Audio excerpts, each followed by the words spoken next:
back, friends, to another reading vlog. My name is Lexi.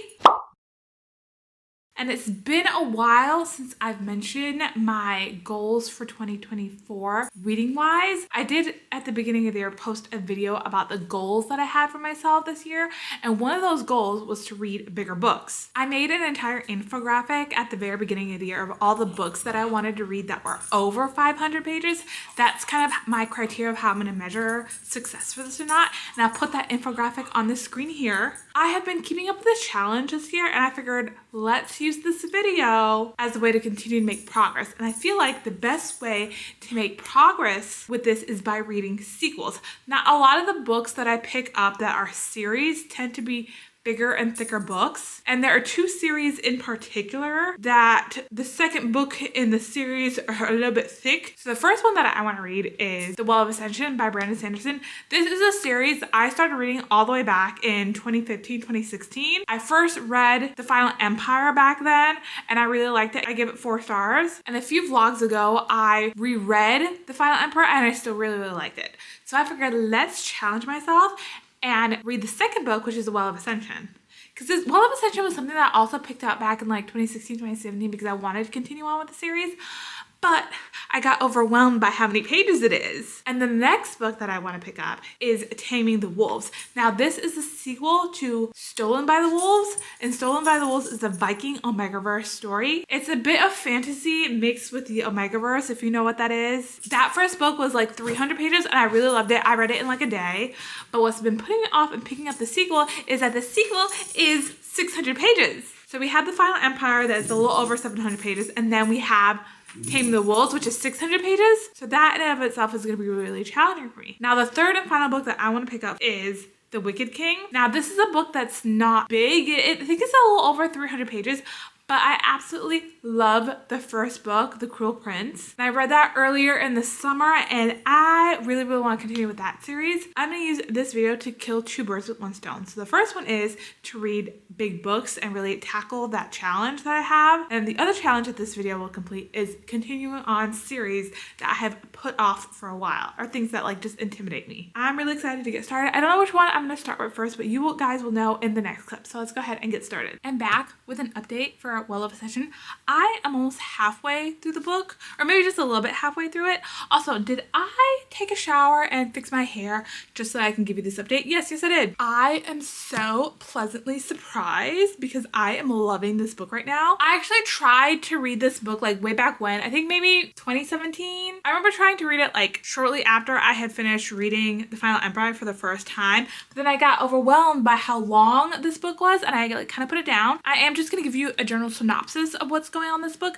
So it's following off right where the first book ended. So we're following Vin. She's kind of emotionally all over the place because if you know what happened at the end of the first book, then you know that she's kind of a mess right now. But what Kelsier wanted to have happened in the first book has happened. Doxson, Ham, Breeze, Ellen, they have all taken control of Luthadel, which is like the center of the Lord Ruler's government. So kind of the problem that we set forth in this book is that like the Lord Ruler was killed or overthrown in the first book, and they're kind of like dealing with the fallout of that and having to like run this government, and it's not exactly working in their favor. So we have Ellen's father, Lord Venture, who has amassed an army to come over to Luthadel and kind of take over, and then we also have Lord Set, who has also amassed another army and is coming to Luthadel because he's like, I should be in charge instead.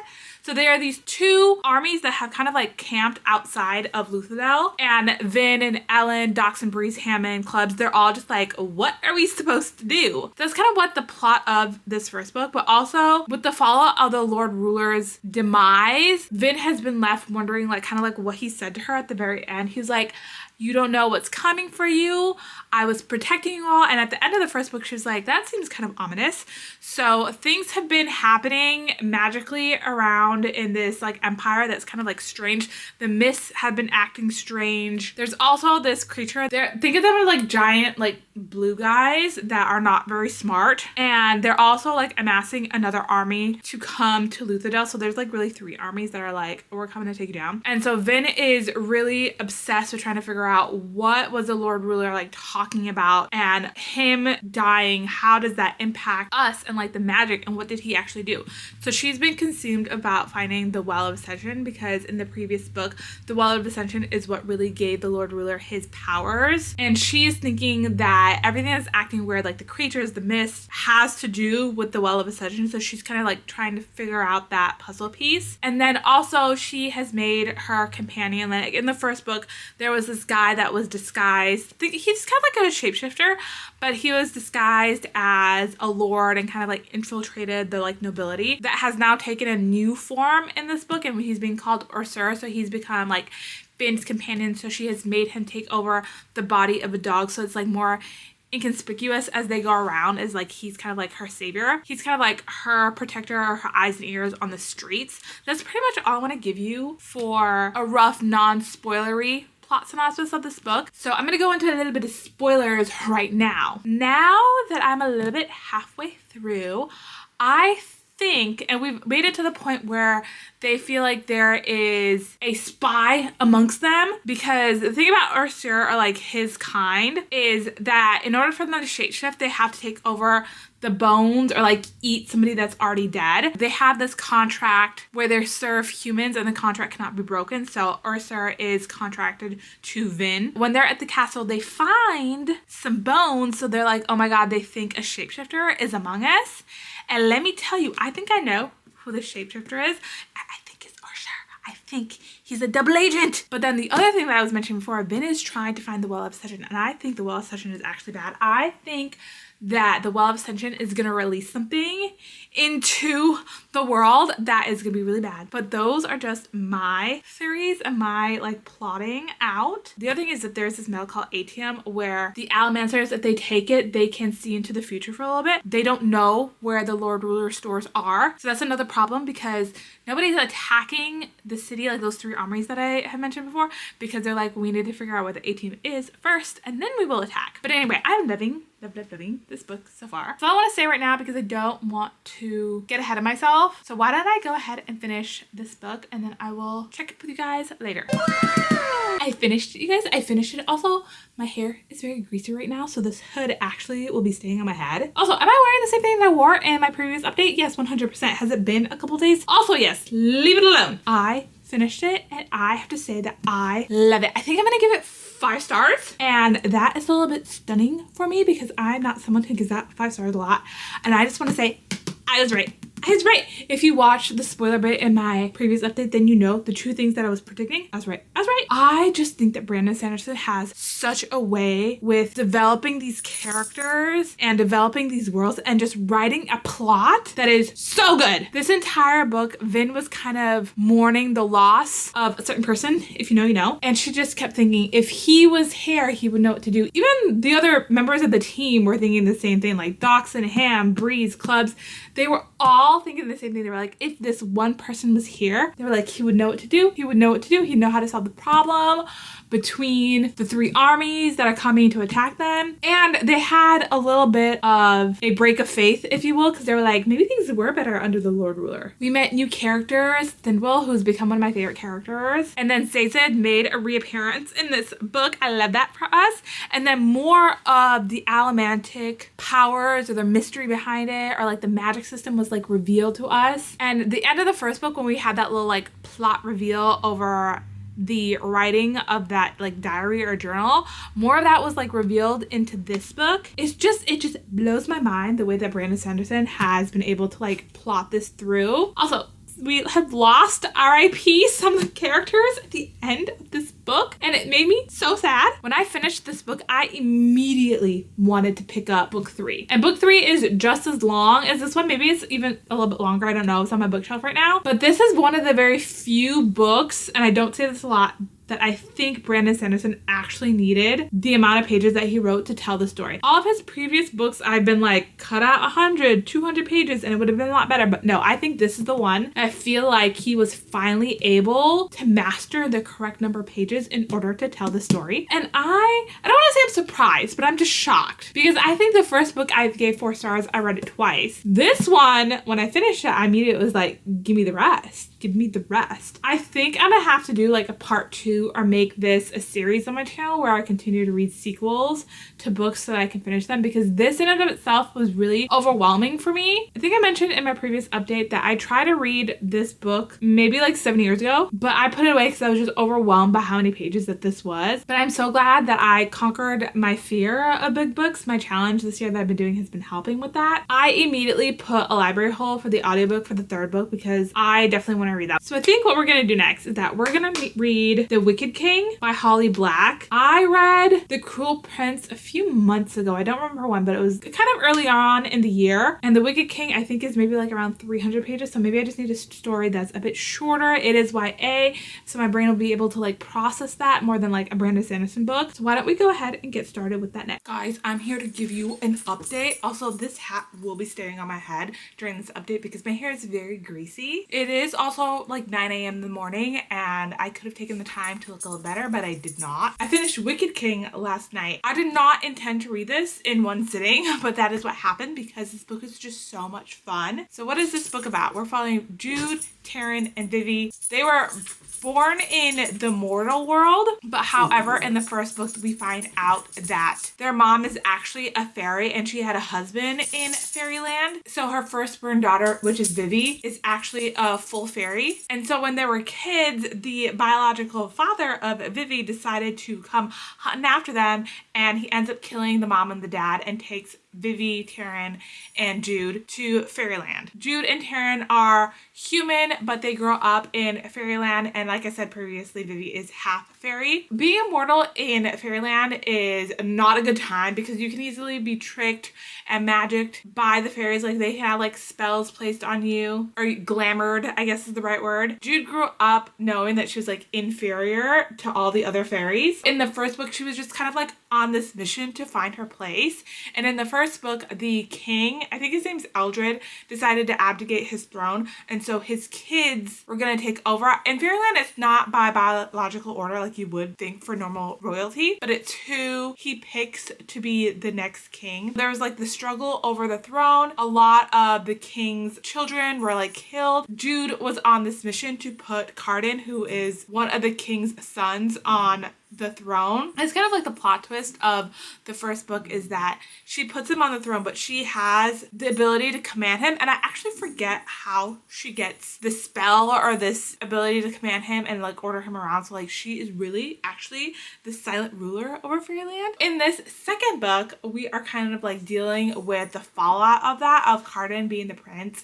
and Jude kind of being like the silent queen or the silent king, I guess, behind the scenes. The deal that they made when Cardan let Jude command her is that it would only be for a year and a day, because there's actually the secret sibling, Oak, who is a full fairy and he is Jude's sibling, but he was like kind of like a bastard child of like the king and one of his mistresses, and one of his mistresses ended up marrying Maddox, who is Vivi's biological father and like Taryn and Jude's adoptive father, I guess, in fairy. Oak is just like the secret child, but it's like known now. That was one of like the reveals in the end of the first book. The deal was he'll only be king for a year and a day until Oak can just like grow up a little bit and then take the throne. This entire book is just following Jude being like, oh, what am I gonna do for a year and a day so that I can like regain this power? How am I gonna trick Cardan to like stay and be the king? One thing that I love about Holly Black's books is that our main character Jude, she's very chaotic. She's a messy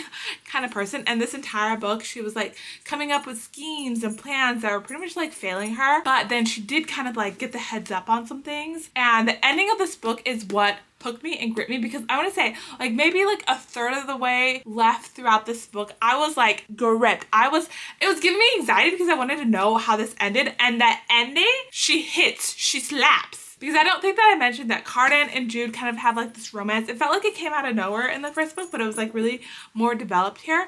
And it's kind of like this love-hate romance. And the ending of this, it really, really highlighted that like love-hate relationship that they have with each other. But the ending of this, it just slapped so hard. It made me want to pick up the third book immediately. I actually have it on my shelf. Third and final book in the series is Queen of Nothing, which if you know the ending of the second book, that title makes a lot of sense. I want to pick this up so badly, but I have other things planned. So this Queen of Nothing is pretty high up on my TBR now after I finished Wicked King. I would recommend this to people if you really like fantasy and you really like YA and you like stories that just keep going and it's very fast paced. I mean, that's what I will say about Wicked King, is that it's super fast paced. I was gripped from page 1. So the last and final book that I want to read for this video is Taming the Wolves. But this book is like over 600 pages and the audiobook is like 24 hours. And that's a little bit scary. But I do want to read this book because the audiobook has been out for a while now. I think it came out maybe, I want to say like mid-June or maybe it was mid-July. And then the audiobook for the last book is going to come out, I think I want to say September 3rd.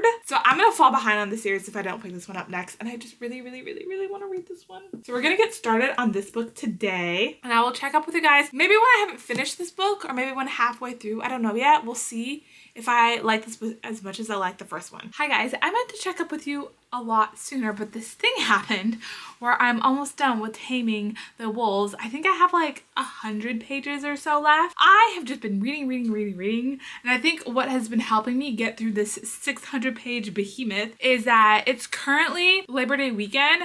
So I think having the extra Monday has just put me in this frame of mind of where I just like want to do nothing but read. So I kind of want to just give you an update on where I've been with this book so far. Taming the Wolves is a sequel to Stolen by the Wolves. And it's kind of hilarious because this book is 600 pages long and then this book is like less than 300 pages, I think. It's kind of funny. Stolen by the Wolves is a book that I read earlier this year and I didn't vlog it because I read it for Riley Marie's Patreon book club pickup. Don't remember what month it was. And this was just such a random pickup because normally I don't always read the book club pick for the Patreons that I'm a part of. I think I was just like in the mood to read like anything and I had just randomly picked this up because it was her book club pick. And so this is a fantasy Viking Omegaverse. If you don't know what the Omegaverse is, I will leave an educational video down below for you so that you can educate yourself. So pause this video, go watch that, and then come back. So we're following Princess Tamsin and she's from this country called Stryclath. I kind of imagine Stryclath to be kind of like a cross between Ireland and Scotland. And she is the princess. She comes from this country that is really like uber Christian. I know sometimes stories about religion is not people's things, but I don't want that to deter you because in her society, women like her, they're called the Vanya de Tur, and there are these like kind of like very like powerful women. I kind of like relate it to like kind of like a wolf pack. So the Vanya de Tur are like the heads of a wolf pack, but in her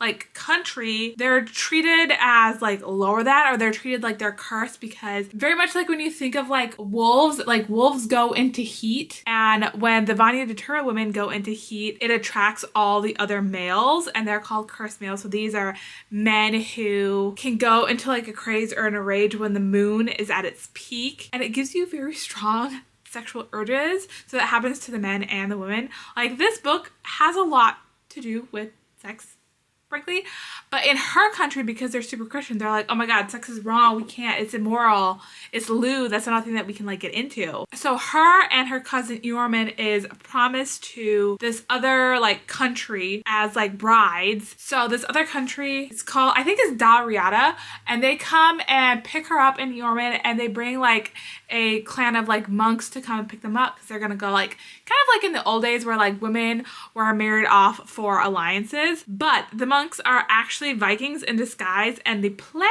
is that they're going to see if the Vanya de Tur are like these women that really do exist, because the Vanya de Tur has been lost to them in time and they really want to go after Stryclath because they have these women. And so it's revealed like when she's like on the move over to Dalriada that it's the Vikings, and the Vikings have a plan to invade Stryclath and like take the women for their cursed men. So one of the monks is Thrain, and he is actually one of the three wolves of Dublin. So we have his brother Ivor and his brother Olaf, and they are kind of like princes because their father is Gofred, who is like the king over the Vikings, and Gofred is working with this king of Dalriada called Casantin. So Gofred and Casantin are in it together because they're like, oh my god, we're gonna go invade Stryclath. So it's this whole thing. So this book is really following Thrain and Tamsin's getting to know each other, her deconstructing a lot of her like religious beliefs, and her like really to come and accept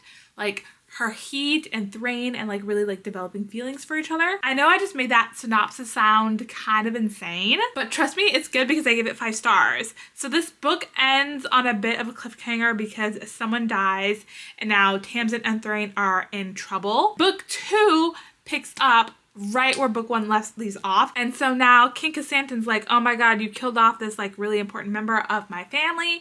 And he's like, I'm gonna send you, meaning Thrain and Tamsin and Ivar and Olaf, on a mission to take down one of my enemies that have been like living in the mountains.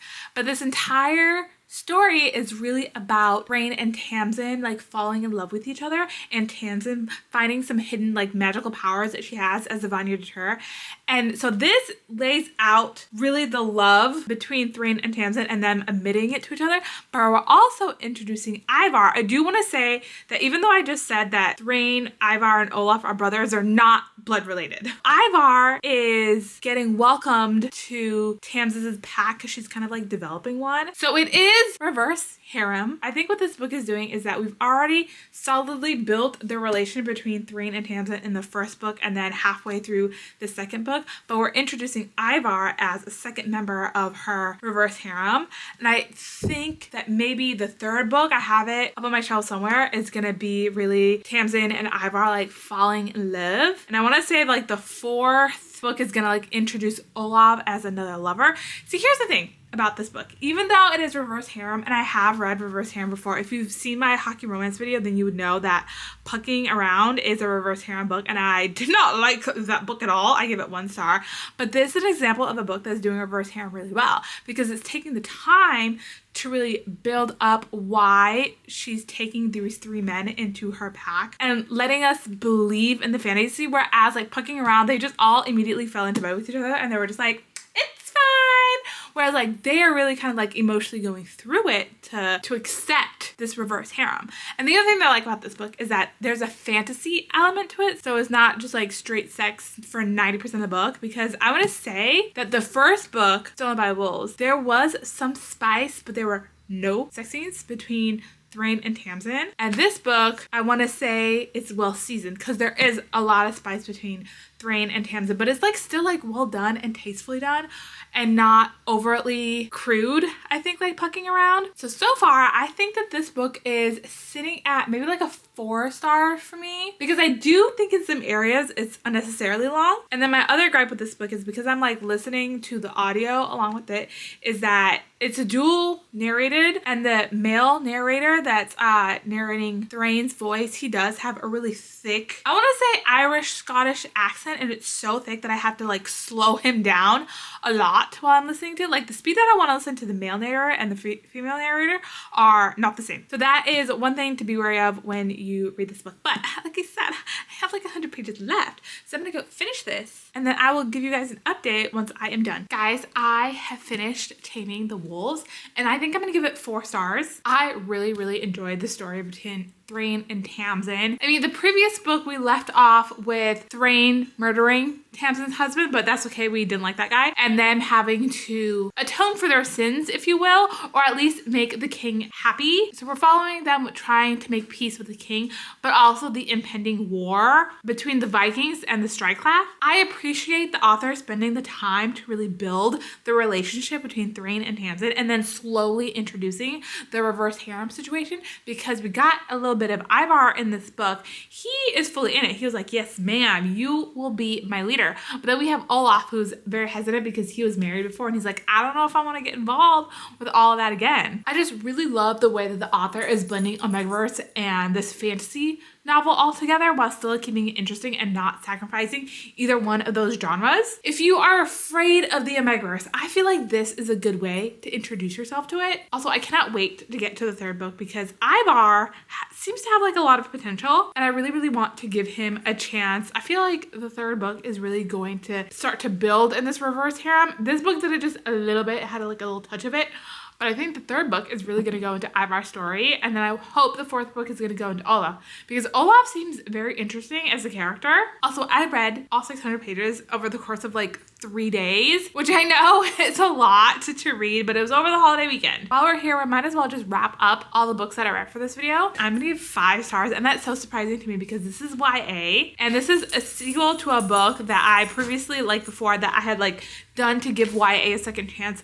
I just really enjoy Holly Black's storytelling and the way that she built the story. I mean, the first book was very much like Jude pulling one over on Carden, and then this book was Carden pulling one over on Jude, and I can't wait for the third book because the way that this book ended, the title of the third book really makes a whole lot of sense. And this was such a quick read too. And then the next book I read for this challenge is The Well of Ascension by Brandon Sanderson. I feel like Brandon Sanderson has cemented himself as one of my favorite authors of all time. I think he only had one miss for me thus far. This book is also another one that kicked off right where the previous one like left off. Vin is in a place where she's like, I don't know who I am. I'm lost. I'm confused without a certain person. And the rest of the team, Doxson, Hammond, Breeze, they all are like, well, we were not made for this. Like, hell really left us in a bit of a pickle. This book had not one, but 2 plot twists. One of them I saw coming, but I'm not mad about it. The other one, I kind of suspected it, but I was like, no, that can't be right. And then it happened, and I was like, oh, mind blown. I can't wait to get to the third one, because the third one,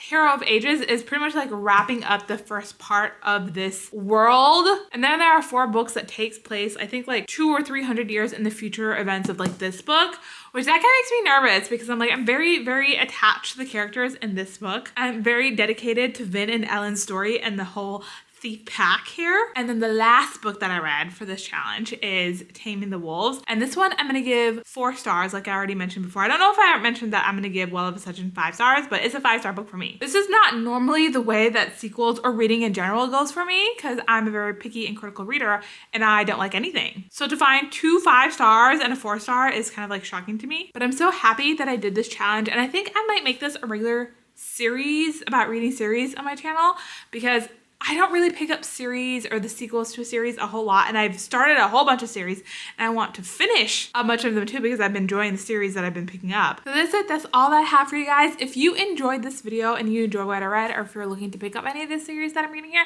please let me know in the comments below. Also, if you like this video, please give it a like, please subscribe, and please comment below. And I'll see you guys in another video next week. Bye!